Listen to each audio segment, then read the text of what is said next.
India unveiled its federal budget this week, which has laid out plans to ramp up government spending to boost growth despite growing fiscal deficit numbers.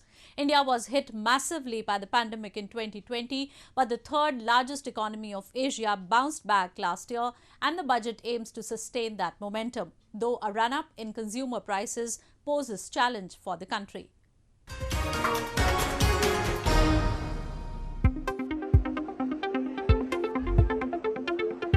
India unveiled a bigger budget of 39.45 trillion rupees, equivalent to $529.7 billion for the coming fiscal year, stepping up investments on highways and affordable housing to put growth on a firmer footing as the economy recovers from the pandemic.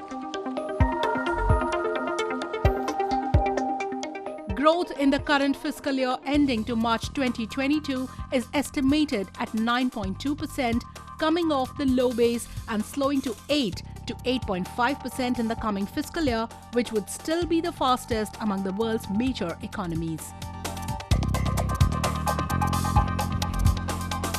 The fiscal deficit for the current year is expected at 6.9% of gross domestic product, slightly more than the 6.8% targeted earlier. Finance Minister Nirmala Sitharaman said the government will be targeting a deficit of 6.4% of GDP next year. Prime Minister Narendra Modi said the federal budget 2022-23 will boost growth in the infrastructure, investment and employment sector and will ensure a bright future for the youth of the country. ये budget more infrastructure, more investment, more growth और more jobs की नई संभावनाओं से भरा हुआ है। और एक नया क्षेत्र और खुला है और वो है ग्रीन जॉब्स का। ये बजट तत्कालीन आवश्यकताओं का भी समाधान करता है और देश के युवाओं के उज्जवल भविष्य को भी सुनिश्चित करता है। Government also announced that it will soon launch its own digital currency, clearing the air around the legitimacy of the virtual currency, which many believed was at the cusp of receiving draconian government measures. Industry estimates suggest there are 15 million to 20 million crypto investors in India, with total crypto holdings of around $5.37 billion. There will be a 30% tax imposition on income from cryptocurrencies and other digital currency. For the taxation of virtual digital assets, I propose to provide that any income from transfer of any virtual digital asset shall be taxed at the rate of 30%, 30%. New Delhi has pegged the divestment target for next financial year at $8.70 billion, while also lowering the target for the current fiscal year, fueling expectations that the size of this year's initial public offering of state-run giant insurer Life Insurance Corp could be smaller than earlier expected.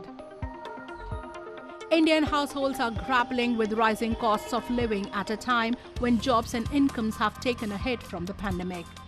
Experts, however, opine that recovery is on its way and the country should be able to make up for the losses in the coming few months. Reacting to the budget, Indian stock market expert and President of Indian Commerce and Industries said they were pleased with the budget and it will jumpstart and give a boost to the economy.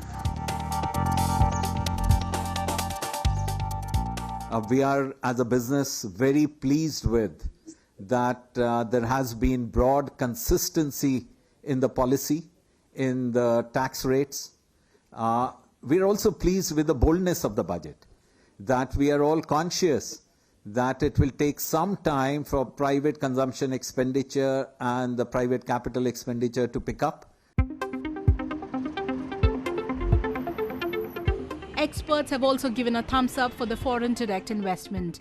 With the country moving up strongly and steadily in the ease of doing business, it gets an edge to attract private and foreign investors.